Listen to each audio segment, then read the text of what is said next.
আমি একটা জিনিস বুঝি না, আজকাল বাংলাদেশিরা কিসের জন্য ইউরোপ, আমেরিকা এসব দেশে নাগরিকত্ব পাওয়ার জন্য দৌড়াদৌড়ি করে।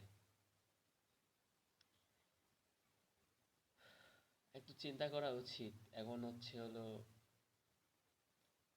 যে দেশের যে পৃথিবীর যে অবস্থা, নিউক্লিয়াস যুদ্ধ, এদিকে রাশিয়া ইউক্রেনের যুদ্ধ, যে কোনো সময় যদি তৃতীয় বিশ্বযুদ্ধ শুরু হয়ে যায়, তাহলে এটা নিশ্চিত যে নিউক্লিয়াস বা পারমাণবিক বোমা, যারাই বলি না কেন আমরা, সেটা ব্যবহার করা অবশ্যই হবে।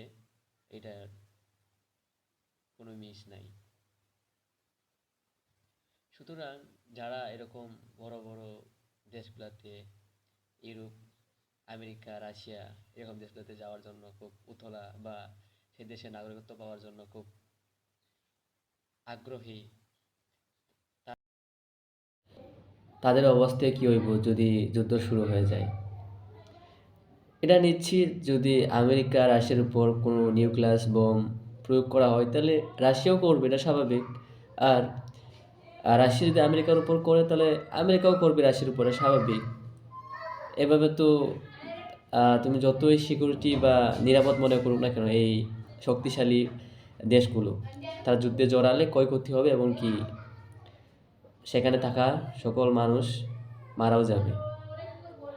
সুতরাং সেদিকে যদি চিন্তা করো যে নিরাপদ হিসেবে থাকার জন্য, সেদিকে চিন্তা করে আমার মতো মানুষ, আমি থাকতে চাইবো নিউজিল্যান্ড, অস্ট্রেলিয়া, আইসল্যান্ড।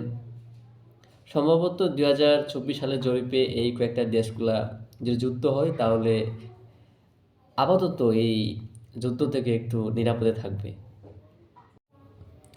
সুতরাং নিরাপদে থাকার জন্য বা